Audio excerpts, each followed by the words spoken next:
Good evening students, আমি অমরনাথ তোমাদের সকলকে স্বাগত জানাই ভিজন ডব্লিউবিসিএস ইউটিউব চ্যানেলে। তো আজকে তোমার সাথে 8 মে 2021 থেকে 14 মে 2021 কিছু ইম্পর্টেন্ট কারেন্ট অ্যাফেয়ার্সগুলোকে নিয়ে আলোচনা করব। আর প্রত্যেকটা কোয়েশ্চেন যেগুলো আলোচনা করব এক্সাম পয়েন্ট অফ ভিউ থেকে কিন্তু খুবই ইম্পর্টেন্ট। 50টা মোস্ট ইম্পর্টেন্ট কোয়েশ্চেন এনেছি তোমাদের জন্য, ভালো করে তোমরা সেশনটা দেখবে, প্রথম থেকে শেষ অবধি ভিডিওটা দেখার চেষ্টা করবে এবং যে প্রশ্নগুলো আলোচনা করছি যদি পারো এগুলোকে একটু খাতায় নোট ডাউন করে রাখতে পারো। ক্লিয়ার? ক্লাস টাইমটা বলে দিই তোমাদেরকে, প্রত্যেক সানডে কিন্তু রাত 9টায় কিন্তু এই উইকলি কারেন্ট অ্যাফেয়ার্সের ক্লাসটি করানো হয়। অবশ্যই তোমরা কিন্তু কারেন্ট অ্যাফেয়ার্সের ক্লাসটি ভালো করে ফলো করার চেষ্টা করবে। ক্লিয়ার?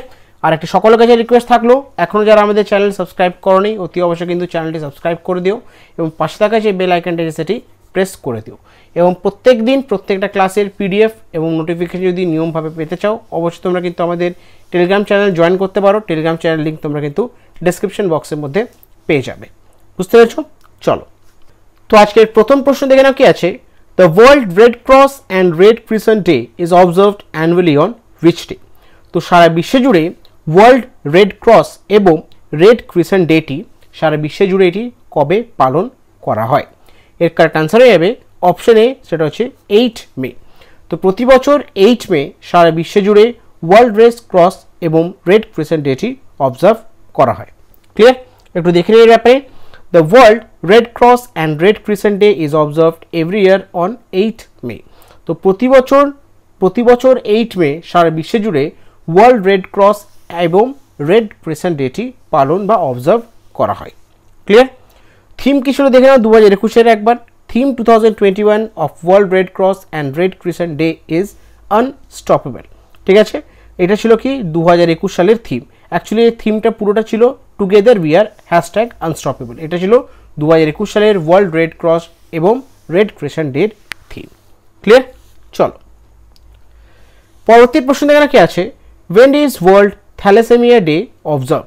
তো সারা বিশ্ব জুড়ে ওয়ার্ল্ড থ্যালাসেমিয়া ডেটি কবে অবজার্ভ বা পালন করা হয়? কারেক্ট অ্যান্সার হয়ে যাবে অপশন বি, সেটা হচ্ছে 8 মে। তো প্রতি বছর সারা বিশ্ব জুড়ে 8 মে ওয়ার্ল্ড থ্যালাসেমিয়া ডেটি অবজার্ভ বা পালন করা হয়। ক্লিয়ার? একটু দেখে নিই এর ব্যাপারে। World thalassemia day is celebrated on 8 May every year to commemorate thalassemia victims and encourage those who struggle to live with this disease. তো সারা বিশ্ব জুড়ে প্রতি বছর 8 মে ওয়ার্ল্ড থ্যালাসেমিয়া ডেটি অবজার্ভ করা হয়। আর এই দিনটি পালন করার মূল উদ্দেশ্য হচ্ছে যে সমস্ত থ্যালাসেমিয়া ভিকটিমসরা আছে, যে সমস্ত থ্যালাসেমিয়া পেশেন্টরা আছে তাদেরকে এনকারেজ করা এবং তাদের যে স্ট্রাগলটা, যারা সেভাবে যে এই ডিজিজটা নিয়ে তারা যে বেঁচে থাকছে তো সেটার ব্যাপারে তার অ্যাওয়ারনেস ক্রিয়েট করার জন্য এবং তাদেরকে এনকারেজ করার জন্য কিন্তু প্রতি বছর ওয়ার্ল্ড থ্যালাসেমিয়া ডেটি 8 মে অবজার্ভ করা হয়। বুঝতে পেরেছো? তো 2021 সালের ওয়ার্ল্ড থ্যালাসেমিয়া ডে থিম কি ছিল দেখে না একবার। The theme for 2021 World Thalassemia Day is addressing health inequalities across the globe thalassemia community. তো এটা ছিল 2021 সালের ওয়ার্ল্ড থ্যালাসেমিয়া ডের থিম। খুবই ইম্পর্টেন্ট থিমটা, ভালো করে মনে রাখার চেষ্টা করবে। প্রায় সময় কিন্তু পরীক্ষাতে থিমের উপরে কিন্তু কোশ্চেন দিয়ে থাকে, তো ভালো করে থিমটা মনে রাখার কিন্তু চেষ্টা করবে। যেগুলো থিমগুলো আলোচনা করছি ডেটগুলো পাশাপাশি পারলে থিমগুলো একটু খাতায় নোট ডাউন করে রাখতে পারো। ক্লিয়ার? চলো, পরবর্তী প্রশ্ন এখানে কি আছে। Name the newly appointed chief minister of union territory of Puducherry. তো পুডুচেরি কিছুদিন আগেই তার সেখানে ইলেকশন হয়েছিল, তো সেটা হচ্ছে একটা ইউনিয়ন টেরিটরি, কেন্দ্রশাসিত অঞ্চল। তো সেখানের নতুন চিফ মিনিস্টার হিসাবে কাকে অ্যাপয়েন্ট করা হয়েছে? তো সঠিক উত্তরে যাবে অপশন সি, এন রঙ্গাস্বামী। তো পুডুচেরি যেটা হচ্ছে একটা কেন্দ্রশাসিত অঞ্চল, তো সেখানে ইলেকশন হয়েছিল, তো সেখানে ইলেকশন হওয়ার পর নতুন মুখ্যমন্ত্রী পদে অ্যাপয়েন্ট করা আছে এন রঙ্গাস্বামীকে। তো একটু দেখে নিই ব্যাপারে। The All India NR Congress AINRC founder leader N Rangaswamy has been sworn in as the Chief Minister of Union Territory of Puducherry for a record 4th time on May 7, 2021. তো অল ইন্ডিয়া এনআর কংগ্রেসের ফাউন্ডার লিডার, উনার নাম হচ্ছে এন রঙ্গাস্বামী। তো তাকে ইউনিয়ন টেরিটরি পুডুচেরি নতুন মুখ্যমন্ত্রীর পদে অ্যাপয়েন্ট করা হয়েছে। আর এ নিয়ে উনি কিন্তু দীর্ঘ 4বার টানা কিন্তু 4বার কিন্তু উনি মুখ্যমন্ত্রীর পদে অ্যাপয়েন্ট হয়েছেন। সেটা কিন্তু একটা নিজের মধ্যে একটা খুবই বড় রেকর্ড। ঠিক আছে, উনি কবে অ্যাপয়েন্ট হয়েছেন সেটা হচ্ছে 7 মে 2021 সালে। বুঝতে পারছো? তো লেফটেন্যান্ট গভর্নর ব্যাপারে দেখে নিই একটু আমরা। পুডুচেরি সেটা হচ্ছে কি ডক্টর তামিলিসা সৌন্দররঞ্জন, যিনি হচ্ছেন অ্যাডিশনাল ইনচার্জে আছেন লেফটেন্যান্ট গভর্নর পজিশনে। ঠিক আছে, চলো নেক্সট কোশ্চেন কি আছে, in which country world's longest pedestrian suspension bridge name Arouca was open? তো সারা বিশ্বের কোন জায়গায় সব থেকে লম্বা একটা পেডিস্ট্রিয়ান সাসপেনশন ব্রিজ, মানে একটা ঝুলন্ত মানে পা চলা একটা ব্রিজ, ঠিক আছে, যেখানে আমরা হেঁটে যেতে পারি, সেটা হচ্ছে একটা পেডিস্ট্রিয়াল ব্রিজ। তো সেটা হচ্ছে সাসপেনশন মানে ঝুলন্ত, তো সেটির নাম হচ্ছে কি আরোকা। তো কোন দেশে সারা বিশ্বের সব থেকে লম্বা একটা পেডিস্ট্রিয়াল সাসপেনশন ব্রিজ যেটির নাম হচ্ছে আরোকা, এটি ওপেন করা হয়েছে? সঠিক উত্তরে যাবে অপশন এ পর্তুগাল। তো কিছুদিন আগেই পর্তুগালে সারা বিশ্বের সব থেকে একটা লম্বা পেডিস্ট্রিয়াল সাসপেনশন ব্রিজ যেটির নাম হচ্ছে আরোকা, এটি কিন্তু ওপেন করা হয়েছে। একটু দেখে নিই এর ব্যাপারে।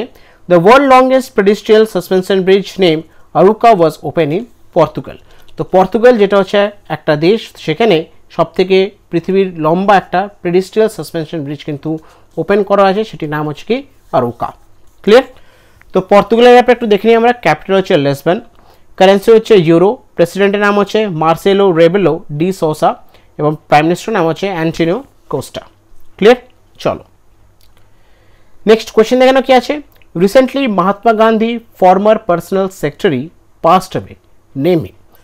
তো কিছুদিন আগেই মহাত্মা গান্ধী, যিনি ফাদার অফ নেশন, তো উনার প্রাক্তন পার্সোনাল সেক্রেটারি স্বর্গীয় লাভ করেছেন, উনার নাম কি ছিল? সঠিক উত্তরে যাবে option A V Kalyanam.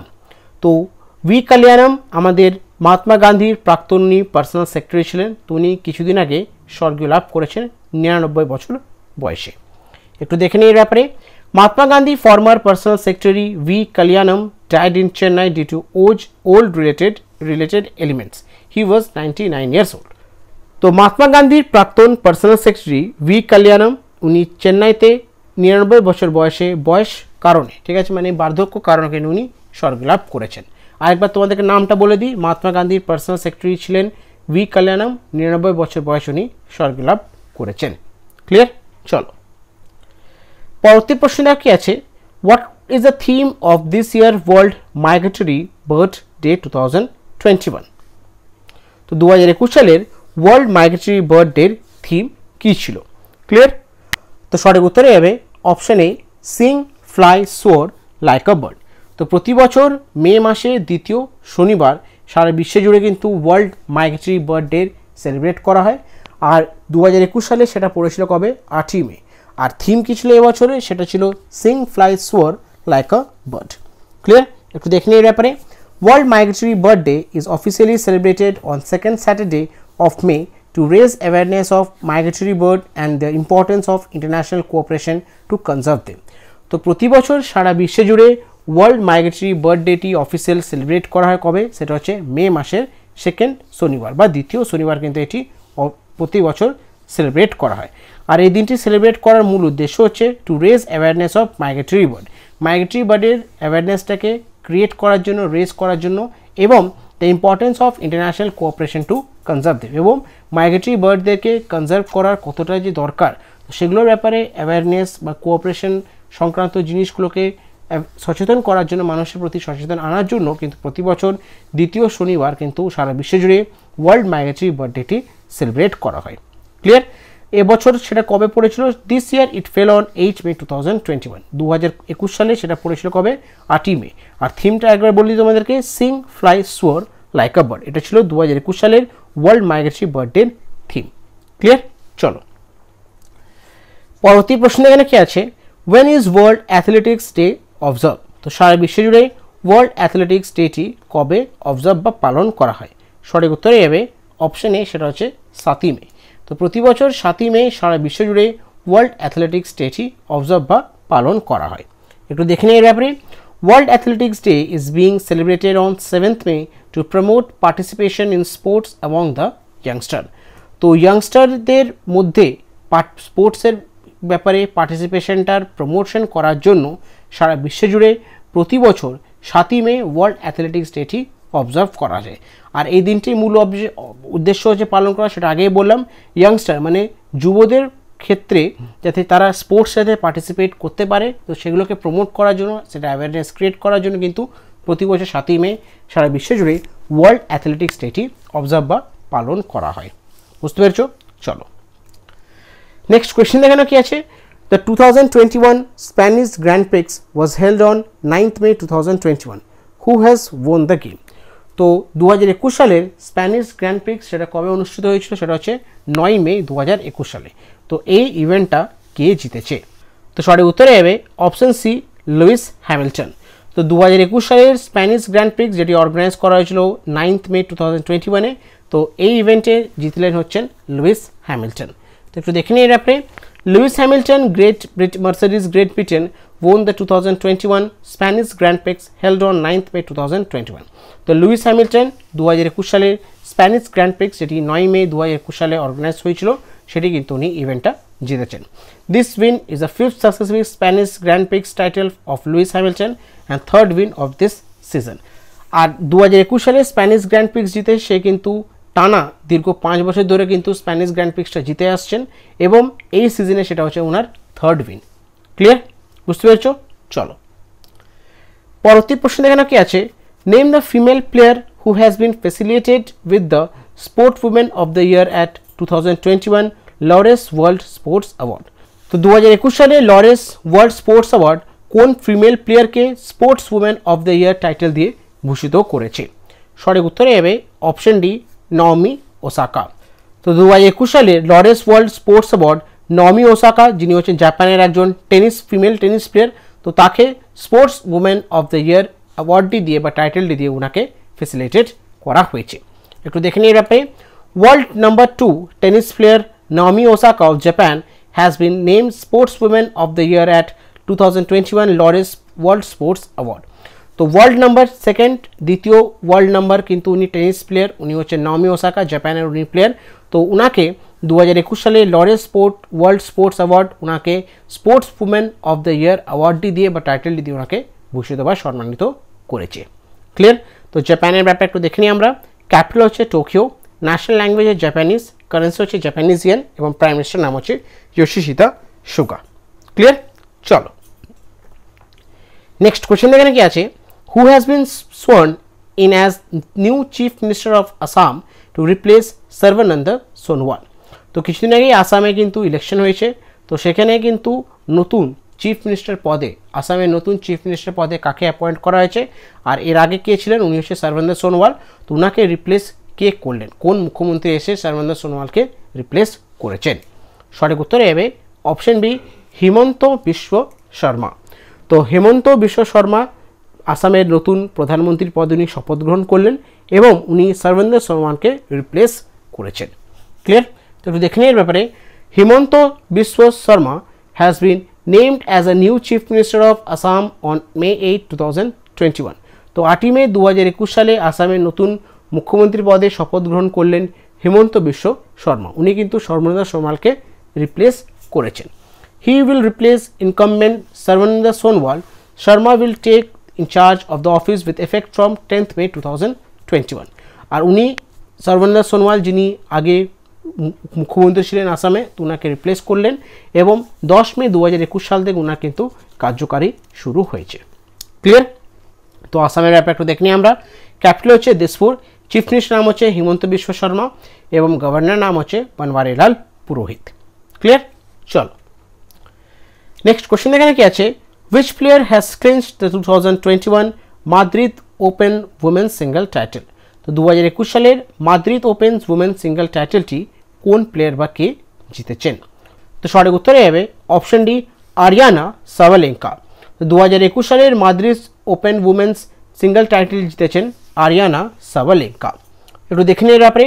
In tennis the world number 7 Aryna Sabalenka of Belarus defeated world number 1 Ashleigh Barty of Australia to win 2021 Madrid opens women's single title on 8 May 2021। তো টেনিসে সারা বিশ্বের নাম্বার 7 পজিশনে আছেন আরিয়ান সাবালেঙ্কা, যিনি বেলারুসের একজন ফিমেল টেনিস প্লেয়ার। তো উনি world number 1 Ashleigh ভার্তে, যিনি অস্ট্রেলিয়ার, ওনাকে হারিয়ে 2021 সালের মাদ্রিদ ওপেন উমেন্স সিঙ্গল টাইটেলটি 8 মে 2001 উনি জিতেছেন। ক্লিয়ার? তো ওয়ার্ল্ড নাম্বার 7 ওয়ার্ল্ড নাম্বার 1কে হারিয়ে 2021 সালের মাদ্রিদ ওপেন উমেন্স সিঙ্গল টাইটেলটি ক্লিঞ্চ করেছে। বুঝতে পেরেছো? চলো নেক্সট কোয়েশ্চেন এখানে কি আছে, which player has been honoured with 2021 Lawrence sportsman of the year award. তো 2021 সালের Lawrence sportsman of the year award কোন প্লেয়ারকে দিয়ে ভূষিত করা হয়েছে? সঠিক উত্তরে যাবে অপশন ডি, রাফেল নাদাল। তো স্পেনের টেনিস তারকা রাফেল নাদালকে 2021 সালের Lawrence sportsman of the year award দিয়ে ওনাকে ভূষিত করা হয়েছে। একটু দেখে নিন ব্যাপারে। World number 2 Rafael Nadal of Spain won the 2021 Lawrence sportsman of the year title. তো সারা বিশ্বের টেনিস তারকার, মেল টেনিস তারকার সারা বিশ্বের দ্বিতীয় নম্বর পজিশনে আছেন রাফেল নাদাল। তো উনি কিন্তু 2021 সালে Laureus sportsman of the year award দিয়ে ওনাকে কিন্তু ভূষিত করা হয়েছে। This is second time title for Nadal who also claim this prestigious award in 2011। আর এটা কিন্তু দ্বিতীয়বার কিন্তু উনি অ্যাওয়ার্ডটি পেয়েছেন। এর আগে 2011 সালেও কিন্তু ওনাকে এই অ্যাওয়ার্ডটি দিয়েও ভূষিত করা হয়েছিল। ক্লিয়ার? চলো নেক্সট কোয়েশ্চেন দেখানো কি আছে। Which country has launched a new remote sensing satellite Yogan 34 into space? তো কোন দেশ কিছুদিন আগে লঞ্চ করলো একটা রিমোট সেন্সিং স্যাটেলাইট যেটির নাম হচ্ছে Yogan 34। এটি কিন্তু উনি স্পেসে লঞ্চ করা হয়েছে। যেটি কোন দেশ লঞ্চ করেছেন? সঠিক উত্তরে যাবে অপশন ডি, সেটা হচ্ছে চায়না। তো কিছুদিন আগে চায়না তাদের নতুন একটা রিমোট সেন্সিং স্যাটেলাইট যেটির নাম হচ্ছে Yogan 34 এটি স্পেসে তারা লঞ্চ করেছে। একটু দেখে নিয়ে আপনি। China has launched a new remote sensing satellite Yogan 34 into space from Jiuquan satellite launch center in north west China. তো চায়না কিছুদিন আগে একটা নতুন রিমোট সেন্সিং স্যাটেলাইট যেটির নাম হচ্ছে Yogan 34 এটি স্পেসে তারা লঞ্চ করেছে। আর কোথা থেকে লঞ্চ করেছে? জিংকুইন স্যাটেলাইট লঞ্চ সেন্টার যেটি নর্থ ওয়েস্ট চায়নাতে আছে, সেখান থেকে তারা কিন্তু এই Yogan 34 নামে একটা রিমোট সেন্সিং স্যাটেলাইট তারা লঞ্চ করেছে। ক্লিয়ার? তো চায়নার ব্যাপারে একটু দেখে নিই আমরা। প্রেসিডেন্টের নাম হচ্ছে জি জিনপিং, ক্যাপিটাল হচ্ছে বেজিং, অফিসিয়াল স্ক্রিপ্ট হচ্ছে সিম্পলিফাইড চাইনিজ এবং কারেন্সি হচ্ছে রেনমিনবি। ক্লিয়ার? চলো নেক্সট কোয়েশ্চেন দেখো কি আছে। The national technology day is observed every year on which day? তো ভারতের মধ্যে প্রতি বছর ন্যাশনাল টেকনোলজি ডেটি কবে এটি পালন বা সেলিব্রেট করা হয়? সঠিক উত্তরে যাবে অপশন বি, 11ই মে। তো প্রতি বছর ভারতে 11ই মে ন্যাশনাল টেকনোলজি ডেটি পালন বা সেলিব্রেট করা হয়। একটু দেখে এই ব্যাপারে। In India the national technology day is observed every year on May 11th since 1999 to mark achievement of scientists, researchers, engineers and all other involved in the field of science and technology. তো ভারতের মধ্যে 1999 সাল থেকে প্রতি বছর 11ই মে কিন্তু celebrate করা হয় ন্যাশনাল টেকনোলজি ডেটি। আর এই দিনটি সেলিব্রেট করার মূল উদ্দেশ্য হচ্ছে যে সমস্ত মানুষজন বা রিসার্চার, সায়েন্টিস্ট, ইঞ্জিনিয়ার এবং যে সমস্ত মানুষজন সায়েন্স অ্যান্ড টেকনোলজি ফিল্ডের উপর রিলেটেড আছে, ইনভলভ আছে, তাদেরকে তাদের অ্যাচিভমেন্টটাকে মার্ক করার জন্য, তাদের অ্যাচিভমেন্টের উপলক্ষে কিন্তু প্রতি বছর 11ই মে 1999 সাল থেকে ভারতের মধ্যে ন্যাশনাল টেকনোলজি ডেটি অবজার্ভ করে আসা হচ্ছে। Clear? 11th May is observed as National Technology Day because this day marks the anniversary of Pokhran nuclear test of 1998. আর এই দিনটি আরেক পালন করা আরেকটি উদ্দেশ্য হচ্ছে 1998 সালে 11ই মে কিন্তু পোখরানে নিউক্লিয়ার টেস্টটি করা হয়েছিল। ঠিক আছে? তো তার অ্যানিভার্সারির উপলক্ষেও এবং সেটার অ্যাচিভমেন্টটাকেও সেলিব্রেট করার জন্য কিন্তু 1999 সাল থেকে প্রথম কিন্তু 11ই মে এই ন্যাশনাল টেকনোলজি ডেটি সেলিব্রেট করা শুরু হয়েছে। বুঝতে পেরেছো? চলো নেক্সট কোয়েশ্চেন দেখানো কি আছে। Which player has been named as ICC Men's Player of the Month for April 2021? তো 2021 সালের এপ্রিল মাসে ICC men's player of the month কে হলেন? তো সঠিক উত্তরে যাবে অপশন ডি, বাবার আজম। তো বাবার আজম পাকিস্তানের একজন ক্রিকেটার, ব্যাটসম্যান। তো উনি 2021 সালের এপ্রিল মাসের ICC men's player of the month উনি হয়েছেন। একটু দেখে নিই এর ব্যাপারে। The international cricket council ICC has named Pakistan captain Babar Azam as ICC Men's Player of the Month for the month of April. তো international cricket council Pakistan captain Babar আজমকে ICC men's player of the month হিসাবে তাকে select করেছেন 2021 April মাসের জন্য। Clear? And in women category Alyssa Healy of Australia has won ICC women's player of the month for April 2021। এবং মহিলা ক্যাটেগরিতে women's player of the month হিসাবে appoint হয়েছেন বা women's player of the month হিসাবে select হয়েছেন 2021 সালে এপ্রিলের জন্য উনি হচ্ছেন অস্ট্রেলিয়ার একজন প্লেয়ার এলেসা হেলি। ঠিক আছে? উনি হচ্ছেন উইকেট কিপার ব্যাটসম্যান। বুঝতে পেরেছো? তো পাকিস্তানের ব্যাপারটা দেখি আমরা। ক্যাপিটাল হচ্ছে ইসলামাবাদ, কারেন্সি হচ্ছে পাকিস্তানি রুপি, প্রেসিডেন্টের নাম হচ্ছে আরিফ আলভি, প্রাইম মিনিস্টার নাম হচ্ছে ইমরান খান। এবং অস্ট্রেলিয়ার ব্যাপারে দেখে নিই আমরা, প্রাইম মিনিস্টার নাম হচ্ছে স্কট মরিসন, ক্যাপিটাল হচ্ছে ক্যানবেরা, কারেন্সি হচ্ছে অস্ট্রেলিয়ান ডলার। ক্লিয়ার? চলো নেক্সট কোয়েশ্চেন দেখানো কি আছে, Bollywood actor Anupam Kher has recently won the best actor award at new York international film festival 2021 for which film? তো বলিউডের একজন খুবই পোরখা অভিনেতা অনুপম খের রিসেন্টলি উনি জিতলেন বেস্ট অ্যাক্টর অ্যাওয়ার্ডটি। সেটা কোথায় জিতেছেন? উনি জিতেছেন new York City international film festival 2021 উনি বেস্ট অ্যাক্টর অ্যাওয়ার্ডটি উনি জিতেছেন। তো কোন সিনেমার জন্য ওনাকে এই বেস্ট অ্যাক্টর অ্যাওয়ার্ডটি দেওয়া হয়েছে? সঠিক উত্তরে যাবে অপশন বি, সেটা হচ্ছে হ্যাপি বার্থডে। তো অনুপম খের যিনি বলিউড অ্যাক্টর, তো উনি 2021 সালের new York City international film ফেস্টিভ্যালে বেস্ট অ্যাক্টর অ্যাওয়ার্ডটি জিতেছেন। সেটা হচ্ছে কোন সিনেমার জন্য? হ্যাপি বার্থডে সিনেমাটির জন্যে। ক্লিয়ার? একটু দেখে নিই ব্যাপারে।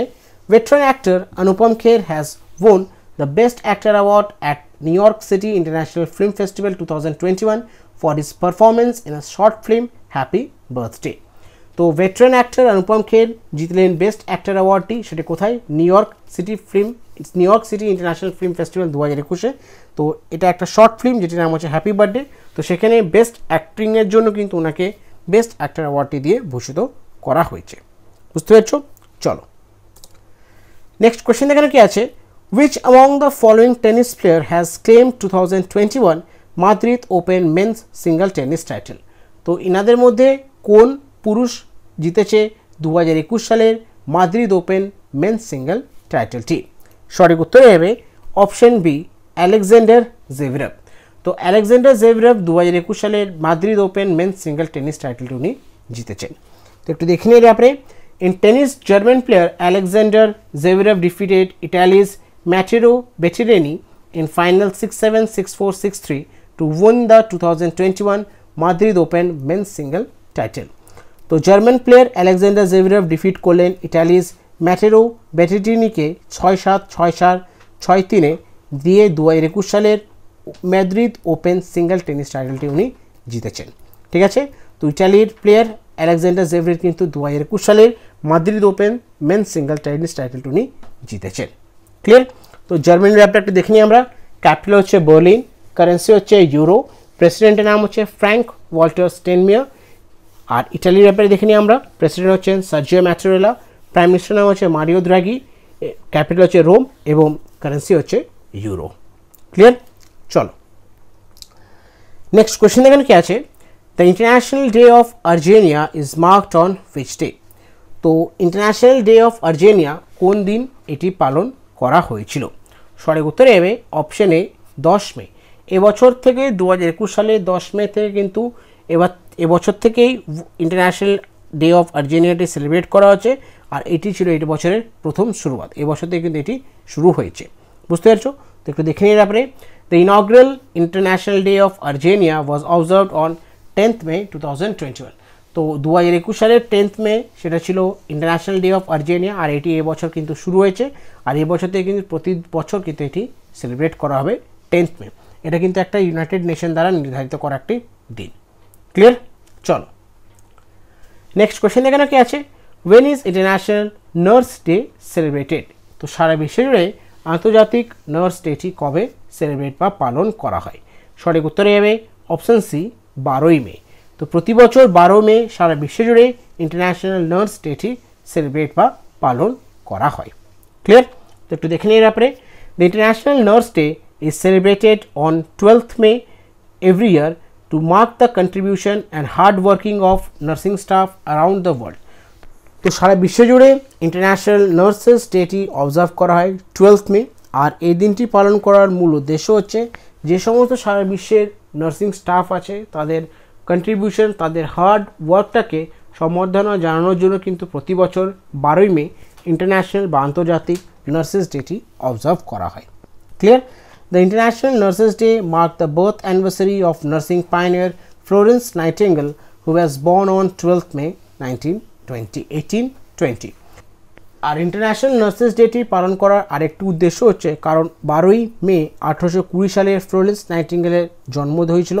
তো তার বার্থ অ্যানিভার্সারিটা সেলিব্রেট করার জন্য কিন্তু প্রতি বছর 12ই মে ইন্টারন্যাশনাল নার্সেস ডেটি অবজার্ভ করা হয়। ক্লিয়ার? চলো পরবর্তী প্রশ্ন এখানে কি আছে, who has been appointed as a chief executive officer of proposed national asset reconstruction company limited. তো proposed national asset reconstruction company লিমিটেডের নতুন চিফ এক্সিকিউটিভ অফিসার হিসাবে কাকে অ্যাপয়েন্ট করা হয়েছে? তো সঠিক উত্তরে যাবে option A Padmakumar M Nair. তো ন্যাশনাল অ্যাসেট রিকনস্ট্রাকশন কোম্পানি লিমিটেডের নতুন চিফ এক্সিকিউটিভ অফিসার হিসাবে অ্যাপয়েন্ট করা হয়েছে পদ্মকুমার এম নায়ারকে। একটু দেখে নিয়ে ব্যাপারে, Padmakumar M Nair has been appointed as a chief executive officer of proposed national asset reconstruction company limited। তো ন্যাশনাল অ্যাসেট রিকনস্ট্রাকশন কোম্পানি লিমিটেডের নতুন চিফ এক্সিকিউটিভ অফিসার হিসাবে অ্যাপয়েন্ট করা হয়েছে পদ্মকুমার এম নায়ারকে। ঠিক আছে, তাকে ন্যাশনাল অ্যাসেট রিকনস্ট্রাকশন কোম্পানি লিমিটেডের নতুন চিফ এক্সিকিউটিভ অফিসার হিসাবে অ্যাপয়েন্ট করা হয়েছে। বুঝতে পেরেছ? চলো পরবর্তী প্রশ্ন এখানে আছে, name the newly sworn in as national president of FICCI ladies organization for 2021-22। তো কিছুদিন আগে FICCI লেডিস অর্গানাইজেশনের ন্যাশনাল প্রেসিডেন্ট অ্যাপয়েন্ট হয়েছেন 2021-22 সালের জন্য। তো ওনার নাম কি? সঠিক উত্তরে যাবে অপশন বি উজ্জ্বলা সিংহানিয়া। তো উজ্জ্বলা সিংহানিয়া শপথ গ্রহণ করলেন 2021-22 সালের জন্য national president of FICCI ladies অর্গানাইজেশনের। ক্লিয়ার? তো একটু দেখে নিয়ে ব্যাপারে, Ujjwala Singhania has been appointed as a national president of FICCI ladies organisation for 2021-22। তো উজ্জ্বলা সিংহানিয়া শপথ গ্রহণ করলেন FICCI লেডিস অর্গানাইজেশনের ন্যাশনাল প্রেসিডেন্টের পদে। ক্লিয়ার? তো একটু দেখে নিয়ে এর ব্যাপারে, FICCI ফুল ফর্ম হচ্ছে federation of Indian chamber of commerce and industry. Headquarter হচ্ছে নিউ দিল্লি। কবে গঠন করা হয়েছিল? 1927 সালে। এবং পারপাস কি সেটা হচ্ছে পলিসি অ্যাডভোকেসি। ক্লিয়ার? চলো পরবর্তী প্রশ্ন এখানে কি আছে, who among the following has been sworn in as a new administrator of NASA. তো ন্যাশনাল অ্যারোনটিক্স স্পেস অ্যাডমিনিস্ট্রেশনের নতুন অ্যাডমিনিস্ট্রেটর হিসাবে কে শপথ গ্রহণ করলেন? তো সঠিক উত্তরে যাবে অপশন সি বিল নেলসন। তো বিল নেলসন যিনি প্রাক্তন USA সিনেটর, উনি অ্যাপয়েন্ট হয়েছেন 14তম নাসা অ্যাডমিনিস্ট্রেটর হিসাবে। একটু দেখে নিয়ে ব্যাপারে, the former US senator Bill Nelson has been sworn in as a 14th administrator of national aeronautics and space administration on 3rd May 2021। তো USA এর প্রাক্তন সেনেটর বিল নেলসন কিন্তু শপথ গ্রহণ করলেন 14তম ন্যাশনাল অ্যারোনটিক্স অ্যান্ড স্পেস অ্যাডমিনিস্ট্রেশনের administrator হিসেবে। উনি কিন্তু 23 মে 2021 সালে উনি শপথ গ্রহণ করেছেন। তো নাসার ব্যাপারে একটু দেখে নিই আমরা। এর ফুল ফর্মটা হচ্ছে national aeronautics and space administration. Headquarter হচ্ছে Washington DC, United States. Founder হচ্ছে ডিওয়াইট ডি আইসোভার। কবে গঠন করা হয়েছিল? 29 জুলাই 1958 সালে, ইউনাইটেড স্টেটস। এবং অ্যাডমিনিস্ট্রেটর বাই হচ্ছেন বিল নেলসন। ক্লিয়ার? চলো নেক্সট কোয়েশ্চেন দেওয়া কি আছে, ইন May 2021 মিয়ান কি বারা railway station was renamed to Mahesh Nagar railway station. Where is it located? তো 2021 সালের মে মাসে মিয়ানকিবাড়া রেলওয়ে স্টেশনটি নতুন নামকরণ করে করা আছে মহেশ নগর রেলওয়ে স্টেশন। তো এই মিয়ানকিবাড়া রেলওয়ে স্টেশনটি কোন জায়গায় অবস্থিত ছিল? সঠিক উত্তরে যাবে অপশন ডি রাজস্থান। তো রাজস্থানে একটি জায়গা ছিল, সেখানে একটি রেলওয়ে স্টেশন ছিল, সেটির নাম ছিল মিয়ানকিবাড়া রেলওয়ে স্টেশন। তো সেই রেলওয়ে স্টেশনটি নতুন নামকরণ করে করা হয়েছে মহেশ নগর রেলওয়ে স্টেশন। তো একটু দেখে নিই এর ব্যাপারে, the name of Miyankibara railway station in Rajasthan Jodhpur has been change to Mahesh Nagar after getting an approval from various department, a senior government official said. তো মিয়ানকিবাড়া রেলওয়ে স্টেশন যেটি রাজস্থান যোধপুরে ছিল, সেটি নতুন নামকরণ করে করা হয়েছে মহেশ নগর রেলওয়ে স্টেশন। আর এটা কিন্তু এখানকার অফিসিয়াল বলেছে যে এখানকার বিভিন্ন ডিপার্টমেন্ট থেকে যারা সিনিয়র গভর্নমেন্ট অফিসিয়াল আছেন তারা অ্যাপ্রুভাল দিয়েছেন যাতে এই নতুন এই যে মিয়ানকিবাড়া যে রেলওয়ে স্টেশনটি আছে সেটাকে নতুন নামকরণ করে করা হোক, যাতে মহেশ নগর রেলওয়ে স্টেশন করে। ক্লিয়ার? তো রাজস্থানের ব্যাপারে একটু দেখে নিই আমরা। গভর্নর হচ্ছেন কালরাজ মিশ্রা, ক্যাপিটাল হচ্ছে জয়পুর, চিফ মিনিস্টার নাম হচ্ছে অশোক গেহলট। ক্লিয়ার? চলো নেক্সট কোয়েশ্চেন দেওয়া কি আছে, recently who has been appointed as a new executive director of RBI। তো রিজার্ভ ব্যাঙ্ক অফ ইন্ডিয়ার নতুন এক্সিকিউটিভ ডাইরেক্টর হিসাবে কাকে অ্যাপয়েন্ট করা হয়েছে? সঠিক উত্তরে হবে option D Jose J Kattoor. তো জোস জে খাট্টুরকে আরবিআই রিজার্ভ ব্যাঙ্ক অফ ইন্ডিয়ার নতুন এক্সিকিউটিভ ডাইরেক্টর হিসাবে তাকে অ্যাপয়েন্ট করা হয়েছে। একটু দেখে নিই এর ব্যাপারে। The reserve bank of India appointed Jose J Kattoor as executive director with effect from 4th May 2021, the central bank said. তো রিজার্ভ ব্যাঙ্ক অফ ইন্ডিয়া ঘোষণা করে জানিয়েছে যে তারা 4 মে 2021 সাল থেকে তারা নতুন একটি এক্সিকিউটিভ ডাইরেক্টর অ্যাপয়েন্ট করেছেন। ওনার নাম হচ্ছে জোস জে খাট্টুর। ঠিক আছে, তো জোস জে খাট্টুর বর্তমানে কিন্তু উনি আরবিআইয়ের নতুন এক্সিকিউটিভ ডাইরেক্টর পদে উনি শপথ গ্রহণ করেছেন। ক্লিয়ার? তো আরবিআইয়ের ব্যাপারে একটু দেখে নিই আমরা। গভর্নরের নাম হচ্ছে শক্তিকান্ত দাস। কবে গঠন করা হয়েছিল আরবিআই? সেটা হচ্ছে 1 এপ্রিল 1935 সাল কলকাতাতে। ব্যাঙ্ক রেট কত? সেটা হচ্ছে 4%। ক্লিয়ার? চলো নেক্সট কোশ্চেন দাও কি আছে। Who has been appointed as a new CMD of Bharat petroleum corporation limited? তো ভারত পেট্রোলিয়াম কর্পোরেশন লিমিটেডের নতুন চেয়ারম্যান এবং ম্যানেজিং ডাইরেক্টরের পদে কাকে বা কে অ্যাপয়েন্ট হয়েছেন? সঠিক উত্তরে হবে অপশন এ অরুণ কুমার সিং। তো অরুণ কুমার সিং যিনি ভারত পেট্রোলিয়াম কর্পোরেশন লিমিটেডের নতুন সিএমডি যেটা হচ্ছে চেয়ারম্যান এবং ম্যানেজিং পদে উনি অ্যাপয়েন্ট হয়েছেন। একটু দেখে নিই ব্যাপারে। The public enterprises selection board government headhunter has picked Arun Kumar Singh as a chairman and managing director of state-run oil refining and marketing firm Bharat Petroleum Corporation Limited. তো public enterprises selection board যেটা যে সমস্ত government official আছে, head আছে, তাদেরকে তারা appoint করে। তো তারা অ্যাপয়েন্ট করেছেন অরুণ কুমার সিংকে as a Bharat petroleum corporation লিমিটেডের নতুন চেয়ারম্যান এবং ম্যানেজিং ডাইরেক্টরের পদে। ঠিক আছে, তো এখন কিন্তু ভারত পেট্রোলিয়াম কর্পোরেশন লিমিটেড নতুন চেয়ারম্যান ও ম্যানেজিং ডাইরেক্টর পদে অ্যাপয়েন্ট হয়েছেন অরুণ কুমার সিং। ক্লিয়ার? তো বিপিসিএল এর ব্যাপারে দেখি আমরা। হেডকোয়ার্টার হচ্ছে কোথায়? মুম্বাই। কবে গঠন করা হয়েছিল? 1952 সালে। ডাইরেক্টর নাম হচ্ছে কি? কে পদ্মাকর। ক্লিয়ার? চলো নেক্সট কোশ্চেন কি আছে। RBI has constituted an advisory group two assist the regulatory review authority. Who is the head of this advisory group?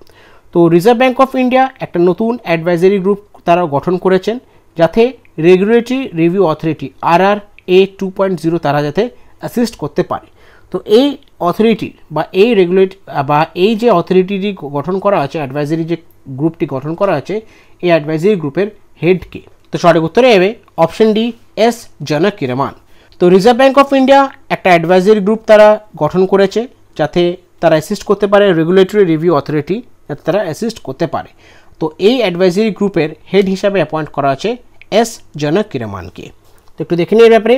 The reserve bank of India has constituted an advisory group two assist the second regulatory review authority RRA 2.0 which was set by the central bank on May 1st, 2021 to streamline regulation and reduce the completion burden of regulatory entities. তো reserve bank of India একটা নতুন advisory group তারা constitute করেছে, আর এই advisory গ্রুপটি করা হয়েছে যাতে রেগুলেটরি রিভিউ অথরিটি বা second regulatory review authority RRA 2.0 তো সেগুলোকে অ্যাসিস্ট করার জন্য কিন্তু এটি গঠন করা হয়েছে। Clear? The advisory group will be headed by SBI managing director S Janakiraman. তো রিজার্ভ ব্যাঙ্ক অফ ইন্ডিয়া নতুন একটা অ্যাডভাইজারি গ্রুপ তারা তৈরি করেছে, আর এই অ্যাডভাইজারি গ্রুপটি তৈরি করার মূল উদ্দেশ্য হচ্ছে দ্বিতীয় রেগুলেটরি রিভিউ অথরিটিটাকে যাতে অ্যাসিস্ট করা যেতে পারে। তো সে কারণে কিন্তু রিজার্ভ ব্যাঙ্ক অফ ইন্ডিয়া একটা নতুন অ্যাডভাইজারি গ্রুপ তারা তৈরি করেছে। Clear? The advisory group will be headed by SBI managing director S Janakiraman. আর এই অ্যাডভাইজারি গ্রুপটি হেড হচ্ছেন SBI ম্যানেজিং ডাইরেক্টর, উনি হচ্ছেন এস জানকিরামান। ক্লিয়ার? চলো নেক্সট কোশ্চেন দেখো কি আছে। Who is the author of the new children's book title the bench? তো বাচ্চাদের একটি নতুন বই রিলিজ করতে চলেছে জুন মাসে 2021 সালে। সেই বইটির নাম হচ্ছে দ্য বেঞ্চ। তো এই বইটির লেখক কে? সঠিক উত্তরে হবে অপশন ডি মেঘান মার্কলে। তো মেঘান মার্কলে একটি বই রিলিজ করতে চলেছে জুন মাসে 2021 সালে, সেটা হচ্ছে বাচ্চাদের জন্য একটি বই, আর সেই বইটির নাম হচ্ছে দ্য বেঞ্চ, আর এটা তার কিন্তু প্রথম বাচ্চাদের বই। ক্লিয়ার? তো একটু দেখে নিই এই ব্যাপারে। মেঘান মার্কলে, the Duchess of Sussex, is about to release her first children's book titled The Bench in June 2021. তো মেঘান মার্কলে তার নিজস্ব প্রথম একটি বাচ্চাদের জন্য বই রিলিজ করতে চলেছে, সেই বইটির নাম হচ্ছে দ্য বেঞ্চ, আর এই বইটি কবে রিলিজ করা হবে? সেটা হচ্ছে 2021 সালের জুন মাসে। বুঝতে পারছো? চলো পরবর্তী প্রশ্ন এখানে কি আছে। The border Road Organization observed its Raising Day every year on 7th May. In 2021, the BRO is celebrating which edition of its Raising Day? তো প্রতি বছর 7ই মে বর্ডার রোড অর্গানাইজেশন তাদের রেজিং ডেটি সেলিব্রেট করে। তো 2021 সালের বর্ডার রোড অর্গানাইজেশন কততম তাদের রেজিং ডেটি সেলিব্রেট করেছে? সঠিক উত্তর হবে অপশন এ 61st। তো বর্ডার রোড অর্গানাইজেশন তাদের প্রত্যেক বছর তারা 7ই মে তারা রেজিং ডেটি সেলিব্রেট করে, আর 2021 সালে 7ই মে তারা 61তম রেজিং ডেটি সেলিব্রেট করেছে। একটু দেখে নিই ব্যাপারে। The border road organisation celebrated its 61st raising day on 7th May 2021. The BRO was formed on 7th May 1960. তো প্রতি বছর 7ই মে বর্ডার রোড অর্গানাইজেশন তারা নিজস্ব রেজিং ডেটি সেলিব্রেট করে, আর 2021 সালে 7ই মে তারা সেলিব্রেট করলো তাদের 61তম রেজিং ডেটি। তার শুরু কবে হয়েছিল, মানে গঠন কবে করা হয়েছিল বিআরও, সেটা হচ্ছে 7ই মে 1960 সালে। তো তারপর থেকে প্রতি বছর তারা 7ই মে তাদের নিজস্ব রেজিং ডেটি সেলিব্রেট করে। ক্লিয়ার? তো একটু দেখে নিই বিআরওর ব্যাপারে। যে ডাইরেক্টর জেনারেল হচ্ছেন lieutenant general Rajiv Chowdhury, headquarter হচ্ছে নিউ দিল্লি। কবে কে গঠন করেছিলেন? জওয়াহরলাল নেহরু। এবং কবে গঠন করা হয়েছিল? 7ই মে 1960 সালে। ক্লিয়ার? চলো নেক্সট কোশ্চেন দেখানো কি আছে। What was the profession of Shesh Narayan Singh who has passed away recently? তো শেষ নারায়ণ সিং কোন পেশার সাথে উনি যুক্ত ছিলেন? কিছুদিন আগে উনি স্বর্গলাভ করেছেন। সঠিক উত্তরে যাবে অপশন ডি জার্নালিস্ট। তো শেষ নারায়ণ সিং একজন জার্নালিস্ট ছিলেন, সাংবাদিক ছিলেন। তো কিছুদিন আগে উনি স্বর্গলাভ করেছেন। তো একটু দেখে নিই ব্যাপারে। veteran senior journalist Shesh Narayan Singh has passed away while undergoing treatment for COVID-19. He was 70 years old. তো একজন veteran senior journalist শেষ নারায়ণ সিং উনি কোভিড-19 ট্রিটমেন্ট করার সময় উনি কিন্তু স্বর্গলাভ করেছেন। ওনার বয়স ছিল 70 বছর। ক্লিয়ার? চলো নেক্সট কোশ্চেন দেখো কি আছে। which film won the best film award in the 11th দাদা সাহেব ফালকে ইন্টারন্যাশনাল ফিল্ম ফেস্টিভ্যাল 2021? তো 2021 সালের 11তম দাদা সাহেব ফালকে ইন্টারন্যাশনাল ফিল্ম ফেস্টিভ্যালে কোন সিনেমা জিতেছে বেস্ট ফিল্ম অ্যাওয়ার্ডটি? সঠিক উত্তরে হবে অপশন ডি জঙ্গল ক্রাই। তো 2021 সালের 11তম দাদা সাহেব ফালকে ইন্টারন্যাশনাল ফিল্ম ফেস্টিভ্যালে বেস্ট ফিল্ম অ্যাওয়ার্ডটি পেয়েছে জঙ্গল ক্রাই। ক্লিয়ার? তো একটু দেখে নিই ব্যাপারে। Jungle Cry won the Best Film Award in the 11th Dada Saheb Phalke International Film Festival 2021. তো 2021 সালের 11তম দাদা সাহেব ফালকে ইন্টারন্যাশনাল ফিল্ম ফেস্টিভ্যালে জঙ্গল ক্রাই যে বইটি, সেই বইটি কিন্তু বেস্ট ফিল্ম অ্যাওয়ার্ডটি পেয়েছে। ক্লিয়ার? চলো নেক্সট কোশ্চেন দেখানো কি আছে। Fitch forecasted India's GDP growth rate for the financial year 2022 at what percent? তো 2022 সালের জন্য ভারতের জিডিপি গ্রোথ রেটটি কত অনুমান করেছে ফিঞ্চ রেটিং? তো সঠিক উত্তরে যাবে অপশন ডি 9.5%। তো ফিঞ্চ রেটিং ভারতের 2022 সালের গ্রোথ রেটটা, জিডিপি গ্রোথ রেটটা অনুমান করেছে, সেটা হচ্ছে 9.5%। একটু দেখে নিই ব্যাপারে।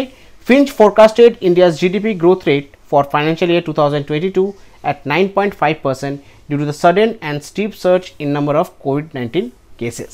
তো ফিঞ্চ ভারতের 2022 সালের জন্য ভারতের জিডিপি গ্রোথ রেটটা অনুমান করেছে তারা কত, সেটা হচ্ছে 9.5%। দিনের পর দিন কোভিড-19 কেসেসগুলো বেড়েই চলেছে ভারতে, তো সে কারণে তারা কিন্তু সাডেন এবং স্টিপ ডাউন করেছে তাদের রেটিংটা, আর দিয়ে তারা অনুমান করেছে যে 2022 সালের জন্য ভারতের জিডিপিটা, মানে জিডিপি গ্রোথ রেটটা সেটা হচ্ছে কত, 9.5%। ক্লিয়ার? চলো নেক্সট কোশ্চেন এখানে কি আছে। Recently which famous sitar player passed away due to কোভিড-19? তো কিছুদিন আগেই একজন খুবই ফেমাস সিতার প্লেয়ার উনি স্বর্গলাভ করেছেন কোভিড-19 কারণে। ওনার নাম কি? সঠিক উত্তরে যাবে অপশন ডি প্রতীক চৌধুরী। তো প্রতীক চৌধুরী যিনি একজন খুবই ফেমাস সিতার প্লেয়ার ছিলেন, তো উনি কোভিড-19 কারণে কিন্তু উনি স্বর্গলাভ করেছেন। একটু দেখে নিই এই ব্যাপারে। Renowned sitar player Pratik Chowdhury has died due to covid related complication almost a week after his father, music master Pandit Devarath Chaudhary, succumbed into the virus. He was 49 years old. তো রেনল্ড সিতার প্লেয়ার প্রতীক চৌধুরী উনি স্বর্গলাভ করেছেন কোভিড-19 কারণে, আর এক সপ্তাহ পর ওনার বাবা যিনি ছিলেন পণ্ডিত দেবরাত চৌধুরী, উনি এক সপ্তাহ আগে উনি কিন্তু কোভিড-19 কারণে কিন্তু স্বর্গলাভ করেছিলেন। তার এক সপ্তাহ পর ওনার ছেলে প্রতীক চৌধুরী কিন্তু কোভিড-19 কারণে কিন্তু স্বর্গলাভ করেন। ওনার বয়স মাত্র 49 বছর ছিল। ক্লিয়ার? নেক্সট কোশ্চেন দাও কি আছে। Maharaj Krishna Kaushik and Rabindra Pal Singh who has passed away recently were both Indian player related to which sport? তো মহারাজ কৃষ্ণ কৌশিক এবং রবীন্দ্র পাল যিনি দুজনেই কোভিড-19 কারণে স্বর্গলাভ করেছেন, তো দুজনেই ভারতের কোন খেলার সাথে ওনারা যুক্ত ছিলেন, মানে ভারতের কিসের খেলোয়াড় ওনারা ছিলেন? সঠিক উত্তরে হবে অপশন এ হকি। তো মহারাজ কৃষ্ণ কৌশিক এবং রবীন্দ্র পাল সিং দুজনে কিন্তু ভারতের হকি প্লেয়ার ছিলেন। তো কোভিড-19 কারণে কিন্তু দুজনে কিন্তু স্বর্গলাভ করেছেন। তো একটু দেখে নিই ব্যাপারে, two of the most revered hockey star of India Maharaj Krishna Kaushik and Rabindra Pal Singh has passed away after battling COVID-19.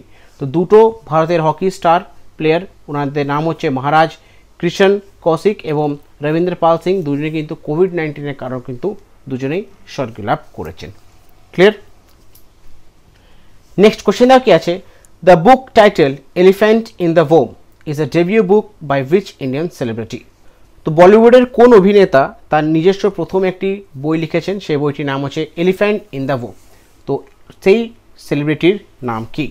সঠিক উত্তরে হবে অপশন বি কাকিলা কোচলিন। তো কাকিলা কোচলিন যিনি বলিউডের একজন অভিনেত্রী, তো উনি তার নিজস্ব প্রথম একটি বই লিখেছেন, সেই বইটির নাম হচ্ছে এলিফ্যান্ট ইন দ্য ওম।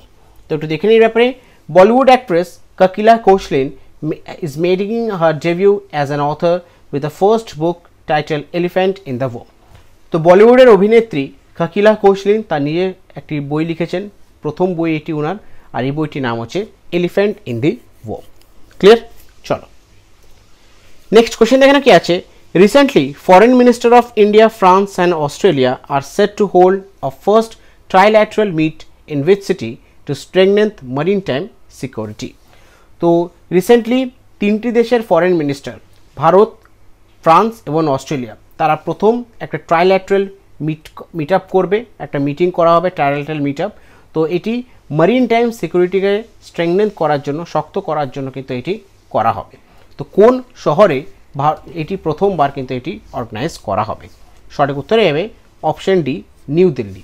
তো নিউ দিল্লিতে প্রথমবার তিনটি দেশের ফরেন মিনিস্টার, ইন্ডিয়া, ফ্রান্স এবং অস্ট্রেলিয়া, তাদের ফরেন মিনিস্টার কিন্তু একটা ট্রাইল্যাটারাল মিট আপ করবে, আর এই মিট আপটা করা হবে কিন্তু মারিন টাইম সিকিউরিটিকে স্ট্রেংথেন করার জন্য। ঠিক আছে, আর এটা কোথায় করা হবে? নিউ দিল্লিতে। বুঝতে পেরেছো? তো একটু দেখে নিই এই ব্যাপারে, the foreign minister of India, France and Australia set to hold a first trilateral meet in New Delhi to discuss step to strengthen maritime security and other Indo Pacific issue. তো তিনটি দেশের ফরেন মিনিস্টার, ভারত, France এবং Australia, তিনটি দেশের foreign minister, তারা নিজেদের মধ্যে একটা প্রথম ট্রাইল্যাটারাল মিট আপ করবে নিউ দিল্লিতে, আর এই মিট আপটা করা হচ্ছে যাতে মারিন টাইম সিকিউরিটিটাকে স্ট্রেংথেন করা যেতে পারে এবং ইন্দো প্যাসিফিক ইস্যুগুলোকে যাতে আরও স্ট্রেংথেন করা যেতে পারে। তো এই সমস্ত ইস্যুগুলোর উপরে প্রথমবার কিন্তু তিনটে দেশের ফরেন মিনিস্টার একটা ট্রাইল্যাটারাল মিট আপ করবে, সেটা কোথায় করা হবে? নিউ দিল্লিতে। ক্লিয়ার? তো দিল্লির ব্যাপারে একটু দেখে নিই আমরা। গভর্নর হচ্ছেন অনিল বাইজল, চিফ মিনিস্টার হচ্ছেন অরবিন্দ কেজরিওয়াল। কবে ক্যাপিটাল ফরমেশন হয়েছিল? 1931 সালে, এবং ইউনিয়ন টেরিটরি কবে হয়েছিল? 1956 সালে। ক্লিয়ার? চলো নেক্সট কোশ্চেন দেখে না কি আছে, recently অভিলাষা Patil passed away, C was related to which field? তো কিছুদিন আগেই অভিলাষা পাটিল উনি স্বর্গলাভ করেছেন, তো উনি কোন পেশার সাথে উনি যুক্ত ছিলেন? সঠিক উত্তরে যাবে অপশন সি অ্যাক্ট্রেস। তো অভিলাষা পাটিল যিনি একজন অ্যাক্ট্রেস ছিলেন, তো উনি কিছুদিন আগে কোভিড-19 কারণে স্বর্গলাভ করেছেন।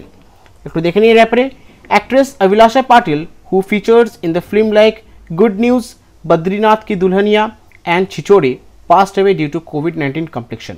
She was in her early 40s.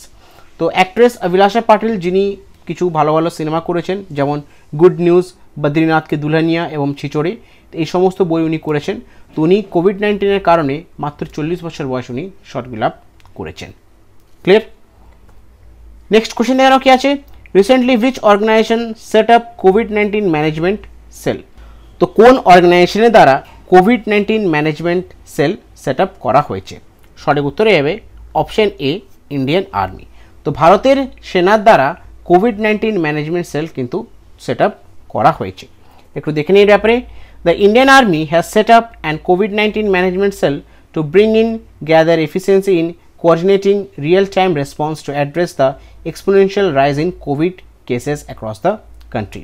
তো ভারতের আর্মি একটা নতুন কোভিড-19 ম্যানেজমেন্ট সেল সেট আপ তৈরি করেছে, যাতে এই যে বিভিন্ন রকমের কোভিড-19 কেসেসগুলো সারা ভারতের মধ্যে যে ছড়াচ্ছে সেগুলোকে যাতে ভালো করে কোঅর্ডিনেটিং করা যেতে পারে এবং সঙ্গে সঙ্গে যাতে রেসপন্স করা যেতে পারে, তো সে কারণেই কোভিড-19 ম্যানেজমেন্ট সেল কিন্তু ভারতের সেনার দ্বারা কিন্তু এটি সেট আপ করা হয়েছে। ক্লিয়ার? তো ইন্ডিয়ান আর্মির ব্যাপারে দেখে নিই আমরা। কবে গঠন করা হয়েছিল? 1 এপ্রিল 1895 সালে। মোটো হচ্ছে service before self. Army day কবে সেলিব্রেট করা হয়? প্রতি বছর 15 জানুয়ারি। কমান্ডার ইন চিফ হচ্ছেন Shri Ramnath Kovind. Chief of defence staff হচ্ছেন general Bipin Rawat. Chief of army staff হচ্ছেন জেনারেল মনোজ মুকুন্দ নারাবনে এবং vice chief of army staff হচ্ছেন lieutenant general Chandi Prasad Mohanty. Clear? চলো নেক্সট কোশ্চেন দেখে না কি আছে। Recently RBI excluded which bank from second schedule of RBI act? তো কিছুদিন আগে রিজার্ভ ব্যাঙ্ক অফ ইন্ডিয়া কোন ব্যাঙ্কে তাদের RBI act second schedule of RBI act থেকে তাদেরকে কোন ব্যাঙ্কে বার করে দিয়েছে? সঠিক উত্তরে যাবে অপশন ডি, লক্ষ্মী বিলাস ব্যাঙ্ক। তো কিছুদিন আগেই reserve bank of India Lakshmi Vilas ব্যাঙ্কে তাদের সেকেন্ড শিডিউল আরবিআই অ্যাক্টের সেকেন্ড শিডিউল থেকে এক্সক্লুড বা বার করে দিয়েছে। একটু দেখে নিই এর ব্যাপারে। The Banking Regulatory Reserve Bank of India said it has excluded Lakshmi Vilas Bank from the second schedule of RBI Act. তো banking regulatory reserve bank of India ঘোষণা করে জানিয়েছে যে তারা লক্ষ্মী বিলাস ব্যাঙ্কে তাদের আরবিআই অ্যাক্ট মানে আরবিআই অ্যাক্টের সেকেন্ড শিডিউল থেকে তাকে বার করে দিয়েছে। ক্লিয়ার? তো রিজার্ভ ব্যাঙ্ক অফ ইন্ডিয়ার ব্যাপারে দেখে নিই আমরা। গভর্নর হচ্ছেন শক্তিকান্ত দাস। কবে গঠন করা হয়েছে? 1 এপ্রিল 1935 সালে কলকাতাতে। ব্যাঙ্ক রেট হচ্ছে 4%। এবং লক্ষ্মী বিলাস ব্যাঙ্কের ব্যাপারে দেখে নিই। হেডকোয়ার্টার হচ্ছে চেন্নাই। চিফ এক্সিকিউটিভ অফিসার হচ্ছেন সুব্রমণিয়ম সুন্দর এবং কবে গঠন করা হয়েছিল? 3রা নভেম্বর 1926 সালে। ক্লিয়ার? চলো নেক্সট কোশ্চেন দেখে না কি আছে। Recently Lalti Ram Prasad passed away, he was related to which field?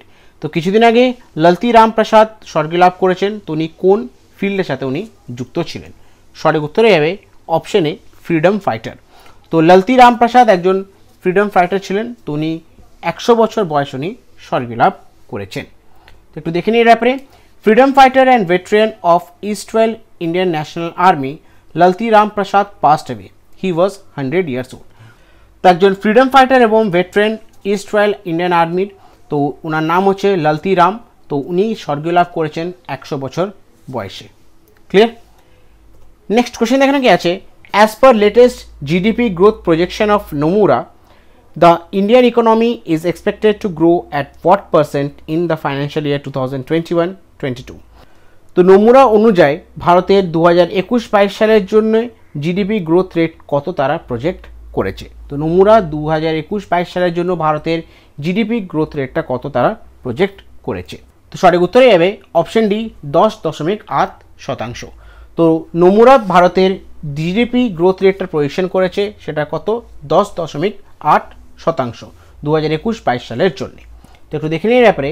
Nomura has cut down the GDP growth estimated of India for the current 2021-22 fiscal to 10.8% to earlier projection of 12.6%।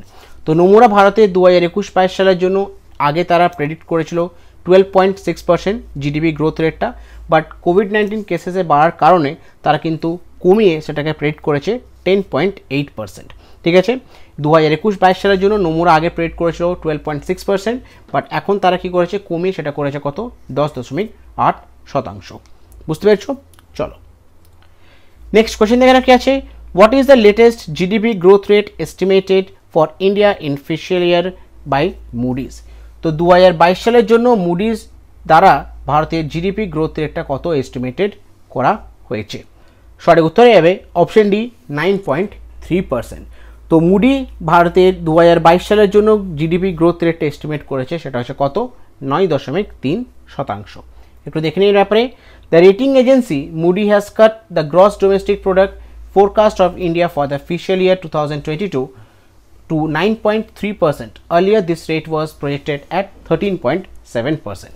তো rating agency moody তারা ভারতের gross domestic product GDP forecast করেছে 2022 সালের জন্য, সেটা কত? 9.3%। এর আগে তারা প্রেডিক্ট করেছিল কত? 13.7%, কিন্তু কোভিড-19 কেসের কারণে কিন্তু তারা কমিয়ে সেটাকে করেছে কত? 9.3%। প্রত্যেকটা যে সমস্ত কোম্পানি বা যে সমস্ত অর্গানাইজেশনরা যারা জিডিপির প্রোডাকশন করে, তার প্রত্যেকটা অর্গানাইজেশন কিন্তু ভারতের জিডিপি গ্রোথ রেটটা তারা নিচে নামিয়ে দিয়েছে। বুঝতে পারছো? তো গোল্ডম্যান স্যাক্স করেছে 11.1%, বার্কলেস করেছে 11%, Nomura 10.8%, state bank of India 10.4%, care rating 9.2%, ICRA 10 to 10.5%। ঠিক আছে, এটা হচ্ছে কিন্তু রেটিং এজেন্সিস। ক্লিয়ার? চলো নেক্সট কোশ্চেন দেখে কি আছে। KR Gauri Amma who has passed away recently was the senior most and second longest serving MLA in the Legislative Assembly of which state? তো কেআর গৌরী আম্মা যিনি কিছুদিন আগে স্বর্গ লাভ করেছেন, তো উনি সিনিয়র মোস্ট এবং দ্বিতীয় সবথেকে লংগেস্ট সার্ভিং এমএলএ ছিলেন লেজিসলেটিভ অ্যাসেম্বলির কোন রাজ্যের? ঠিক আছে, সঠিক উত্তর হয়ে যাবে অপশন এ, সেটা হচ্ছে কেরালা। তো কেআর গৌরী আম্মা যিনি সিনিয়র মোস্ট একজন কমিউনিস্ট লিডার ছিলেন এবং কেরালার সেকেন্ড লংগেস্ট সার্ভিং এমএলএ ছিলেন, উনি কিন্তু কিছুদিন আগে স্বর্গ লাভ করেছেন। একটু দেখে নিয়ে ব্যাপারে, the senior most communist leader of Kerala KR Gauri Amma who was the first revenue minister in the first communist ministry of state in 1957 has passed away due to age-related elements. She was 102 years old. তো senior most communist leader কেরালার এবং second longest serving MLA legislative অ্যাসেম্বলির কেরালার উনি হচ্ছেন KR Gauri আম্মা। উনি কিন্তু 1957 সালে যখন কমিউনিস্ট মিনিস্ট্রি তৈরি হয়েছিল সেখানে কিন্তু প্রথম রেভিনিউ মিনিস্টারও ছিলেন। তো 102 বছর বয়সে উনি কিন্তু বয়স সংক্রান্ত কারণে কিন্তু উনি স্বর্গ লাভ করেছেন। ঠিক আছে, তো কেরালা রাজ্যের ব্যাপারে দেখে নিই আমরা। গভর্নর হচ্ছেন আরিফ মোহাম্মদ খান, চিফ মিনিস্টার হচ্ছে পিনারাই বিজয়ন এবং ক্যাপিটাল হচ্ছে ত্রিবন্ধনপুরম। ক্লিয়ার? চলো নেক্সট কোয়েশ্চেন দেখানো কি আছে। The G20 tourism ministers meeting was held virtually in which country? তো G20 ট্যুরিজম মিনিস্টার মিটিংটি ভার্চুয়ালি হয়েছিল, অনলাইন মাধ্যমে হয়েছিল। তো কোন দেশ এটাকে হোস্ট করেছে? সঠিক উত্তরে যাবে অপশন এ, ইটালি। তো G20 ট্যুরিজম মিটিংটি ভার্চুয়ালি করা হয়েছিল আর ইটালি কিন্তু এই মিটিংটি হোস্ট করেছেন। তো একটু দেখে নিই এর ব্যাপারে। Union minister of state for tourism and culture Prahlad Singh Patel participated virtually in G20 tourism ministerial meeting held in Italy.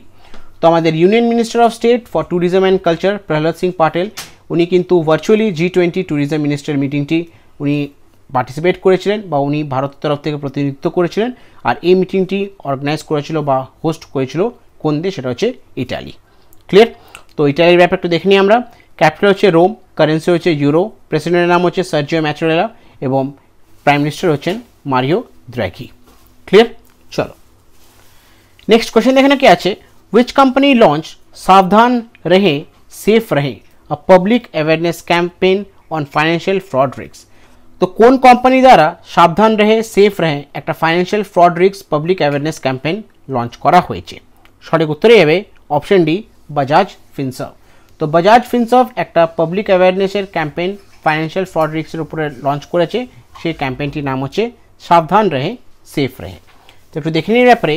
Bajaj Finserv launch সাবধান রহে সেফ রহে across digital and social media platform to educate customer and public at large on financial fraud risk and how to stay protected. তো Bajaj Finserv launch করেছে সাবধান রহে safe রহে। এইটি একটা financial fraud risk একটা পাবলিক অ্যাওয়ারনেস ক্যাম্পেইন যেটি বিভিন্ন digital platform এবং সোশ্যাল মিডিয়াতে একটি লঞ্চ করা হয়েছে যাতে কাস্টমারদেরকে এডুকেট করা যেতে পারে ফাইন্যান্সিয়াল ফ্রড রিস্কের ব্যাপারে এবং কীভাবে কাস্টমাররা এই ফাইন্যান্সিয়াল ফ্রড রিস্ক থেকে প্রোটেক্ট করতে পারবে নিজেদেরকে। তো সেগুলোর ব্যাপারে অ্যাওয়ারনেস ক্রিয়েট করার জন্য একটা পাবলিক অ্যাওয়ারনেস ক্যাম্পেইন লঞ্চ করা হয়েছে, সেটা হচ্ছে কি সাবধান রহে সেফ রহে। বুঝতে পেরেছো? তো বাজাজ ফিনসার্ভের ব্যাপারে একটু দেখে নিই আমরা। হেডকোয়ার্টার হচ্ছে পুনে, চিফ এক্সিকিউটিভ অফিসার হচ্ছেন সঞ্জীব বাজাজ এবং প্যারেন্ট অর্গানাইজেশন হচ্ছে সেটা বাজাজ গ্রুপ। ক্লিয়ার? চলো নেক্সট কোয়েশ্চেন দেখো কি আছে। Which state government will present Manoj Das International Literary Award in memory of eminent literate Manoj Das? তো এমিনেন্ট লিটারেট মনোজ দাসের স্মৃতির উপলক্ষে কোন রাজ্যের সরকার প্রেজেন্ট করবে Manoj Das international literary award? সঠিক উত্তরে যাবে অপশন বি, উড়িষ্যা। তো উড়িষ্যা রাজ্যের মুখ্যমন্ত্রী নবীন পটনায়ক ঘোষণা করে জানিয়েছে যে এমিনেন্ট লিটারেট মনোজ দাসের স্মৃতির উপলক্ষে Manoj Das international award literary award দিয়ে ভূষিত করা হবে। একটু দেখে নিই ব্যাপারে। উড়িষ্যার chief minister Nabin Patnaik announced that the state government will present Manoj Das International Literary Award in memory of eminent literate Manoj Das. তো এমিনেন্ট লিটারেট মনোজ দাসের স্মৃতির উপলক্ষে উড়িষ্যার চিফ মিনিস্টার নবীন পটনায়ক ঘোষণা করে জানিয়েছে যে তাদের রাজ্যের সরকার প্রেজেন্ট করবে Manoj Das international literary award. বুঝতে পারছো? তো উড়িষ্যার ব্যাপারে একটু দেখে নিই আমরা। গভর্নর হচ্ছেন গণেশী লাল, ক্যাপিটাল হচ্ছে ভুবনেশ্বর, চিফ মিনিস্টার নাম হচ্ছে নবীন পটনায়ক। চলো নেক্সট কোশ্চেন দেখে কি আছে, which company will launch Dog-1 mission to moon in first quarter of next year? তো কোন কোম্পানি লঞ্চ করবে Dog-1 মিশন চাঁদে, আর এটি কিন্তু পরের বছর প্রথম কোয়ার্টারে এটি লঞ্চ করা হবে। তো কোন কোম্পানি এটি লঞ্চ করবে? সঠিক উত্তরে যাবে অপশন এ, স্পেস এক্স। তো ইলন মাস্কের কোম্পানি স্পেস এক্স তারা লঞ্চ করতে চলেছে পরের বছর ফার্স্ট কোয়ার্টারে Dog-1 মিশন, আর এটি করা হবে কোথায়? চাঁদে। তো Dog-1 মিশন চাঁদে লঞ্চ করতে চলা হয়েছে পরের বছর প্রথম কোয়ার্টারে। তো একটু দেখে নিই ব্যাপারে। SpaceX has announced that it will launch Dog-1 mission to the moon in the first quarter of next year. তো SpaceX ঘোষণা করে জানিয়েছে তারা Dog-1 মিশন লঞ্চ করতে চলেছে চাঁদে পরের বছর প্রথম কোয়ার্টারে। তো SpaceX এর ব্যাপারে একটু দেখে নিই আমরা। SpaceX এর ফাউন্ডার কে, সেটা হচ্ছে ইলন মাস্ক। কবে গঠন করা হয়েছিল? 6 মে 2002 সালে। চিফ এক্সিকিউটিভ অফিসার হচ্ছেন ইলন মাস্ক, হেডকোয়ার্টার হচ্ছে হারথ্রোন, ক্যালিফোর্নিয়া, ইউনাইটেড স্টেট। ক্লিয়ার? চলো নেক্সট কোশ্চেন দেওয়া কি আছে, which bank announced the launch of I choose my number feature for all customers across India? তো সারা ভারতবর্ষের মধ্যে কাস্টমারদের জন্য একটা ফিচার লঞ্চ করা হয়েছে, সেই ফিচারটির নাম হচ্ছে I choose my number। তো এই ফিচারটি কোন ব্যাংক লঞ্চ করেছে? সঠিক উত্তরে যাবে অপশন ডি, জানা স্মল ফাইন্যান্স ব্যাংক। তো জানা স্মল ফাইন্যান্স ব্যাংক সারা ভারতের মধ্যে কাস্টমারদের জন্য একটা নতুন ফিচার লঞ্চ করেছে, সেই ফিচারটির নাম হচ্ছে I choose my number। Clear? তো একটু দেখে নিই ব্যাপারে। জানা small finance bank announce the launch of I choose my number features for all it's customer across India. তো জানা স্মল ফাইন্যান্স ব্যাংক তারা ঘোষণা করে জানিয়েছে তারা ভারতবর্ষের প্রত্যেকটা কাস্টমারদের জন্য লঞ্চ করেছে I choose my number ফিচার্সটি। ক্লিয়ার? তো জানা স্মল ফাইন্যান্স ব্যাংকের ব্যাপারটা দেখে নিই আমরা। হেডকোয়ার্টার লোকেশন হচ্ছে কোথায়? বেঙ্গালুরু। কবে গঠন করা হয়েছিল? 2008 সালে বেঙ্গালুরুতে। এমডি এবং চিফ এক্সিকিউটিভ অফিসার হচ্ছেন অজয় কানওয়াল। ক্লিয়ার? চলো নেক্সট কোশ্চেন দেওয়া কি আছে, as per recent United nation report India has expected to grow at how much percent in 2022? তো কিছুদিন আগে ইউনাইটেড নেশনের রিপোর্ট অনুযায়ী ভারতের এক্সপেক্টেড গ্রোথ রেটটা 2022 সালের জন্য সেটা কত? সঠিক উত্তরে যাবে অপশন সি, 10.1%। তো ইউনাইটেড নেশন রিপোর্টের অনুযায়ী ভারতের 2022 সালের জন্য এক্সপেক্টেড গ্রোথ হচ্ছে সেটা হচ্ছে 10.1%। একটু দেখে নিই ব্যাপারে। India is forecast to grow at 10.1% in 2022, becoming the fastest growing major economy in the world, the United Nations said, but cautioned that the growth outlook in 2021 was highly fragile as the country has a new hoped wave of the pandemic. তো 2022 সালের জন্য United nation report অনুযায়ী দেখা গেছে যে ভারতবর্ষ কিন্তু 10.1% তারা growth করবে, আর এটা কিন্তু সারা বিশ্বের কিন্তু সবথেকে ফাস্টেস্ট গ্রোয়িং মেজর ইকোনমি হবে। কিন্তু 2021 সালে তারা এটাও মেনশন করেছে যে যেভাবে কোভিড-19 কেসেসগুলো বেড়ে চলেছে, তো হতে পারে কিছু একটা প্রবলেম হতে পারে গ্রোথ রেটের মধ্যে। তাও তারা অনুমান করেছে যে ভারতের গ্রোথ রেটটা প্রায় 10.1% হবে, আর এটা কিন্তু সারা বিশ্বের সবথেকে ফাস্টেস্ট গ্রোয়িং মেজর ইকোনমি হয়ে দাঁড়াবে ভারত। বুঝতে পেরেছো? তো ইউনাইটেড নেশনের ব্যাপারে একটু দেখে নিই আমরা। হেডকোয়ার্টার হচ্ছে নিউ ইয়র্ক, ইউনাইটেড স্টেটস। কবে গঠন করা হয়েছিল? 24 অক্টোবর 1945 সালে সান ফ্রান্সিসকো, ক্যালিফোর্নিয়া, ইউনাইটেড স্টেটসে, এবং সেক্রেটারি জেনারেল হচ্ছে কে? Antonio Guterres. ক্লিয়ার? চলো নেক্সট কোশ্চেন দেখেন কি আছে, recently Indranil Pan was appointed as a chief economist of which bank? তো কোন ব্যাংকের চিফ ইকোনমিস্ট হিসাবে অ্যাপয়েন্ট হয়েছেন ইন্দ্রনীল পান? সঠিক উত্তরে যাবে অপশন এ, ইয়েস ব্যাংক। তো ইয়েস ব্যাংকের নতুন চিফ ইকোনমিস্ট হিসাবে অ্যাপয়েন্ট হয়েছেন ইন্দ্রনীল পান। তো একটু দেখে নিই ব্যাপারে। Private sector lender yes bank said it has appointed Indranil Pan as its chief economist. Pan joins the bank from rival IDFC first bank. তো private sector lender bank yes bank ঘোষণা করে জানিয়েছে যে তারা নতুন চিফ ইকোনমিস্ট হিসাবে অ্যাপয়েন্ট করেছেন ইন্দ্রনীল পান। আর ইন্দ্রনীল পান এর আগে কাজ করতেন আইডিএফসি ফার্স্ট ব্যাংকে, যেটা হচ্ছে কি ইয়েস ব্যাংকের একটা রাইভাল ব্যাংক। ক্লিয়ার? তো ইয়েস ব্যাংকের ব্যাপারে একটু দেখে নিই আমরা। চিফ এক্সিকিউটিভ অফিসার হচ্ছেন প্রশান্ত কুমার, ফাউন্ডার হচ্ছেন রানা কাপুর, এবং কবে গঠন করা হয়েছিল? 2004 সালে। ক্লিয়ার? চলো তো আজকে শেষ প্রশ্ন এখানে কি আছে, who has become the first person from India to win the prestigious Sheikh Zayed book award? তো ভারতের প্রথম পার্সন হিসাবে কে দাঁড়ালো যে প্রেস্টিজিয়াস একটা অ্যাওয়ার্ড সেটা হচ্ছে শেখ জায়েদ বুক অ্যাওয়ার্ডটি জিতেছে। সঠিক উত্তরে যাবে অপশন ডি, তেহরা কুতুবুদ্দিন। তো তেহরা কুতুবুদ্দিন ভারতের প্রথম পার্সন হয়ে দাঁড়ালো যে একটা prestigious award Sheikh Zayed book অ্যাওয়ার্ডটি সে জিতেছে। একটু দেখে নিই ব্যাপারে। Doctor Tahera Qutbuddin has become the first person from India to win the prestigious Sheikh Zayed book award. তো ডক্টর তেহরা কুতুবুদ্দিন ভারতের প্রথম পার্সন হিসাবে দাঁড়ালো যে ভারতের হয়ে প্রথমবার একটা প্রেস্টিজিয়াস অ্যাওয়ার্ড সেটা হচ্ছে শেখ জায়েদ বুক অ্যাওয়ার্ডটি সে জিতেছে। The Mumbai born professor won the honor for her book Arabic Oration, Art and Function, which was published by Brill Academy, publisher of Leiden in 2019. আর মুম্বাইয়ের উনি জন্মানো, উনি মুম্বাইয়ের একজন প্রফেসর এবং উনার বই সেটা হচ্ছে অ্যারাবিক ওরেশন, যেটা আর্ট অ্যান্ড ফাংশন।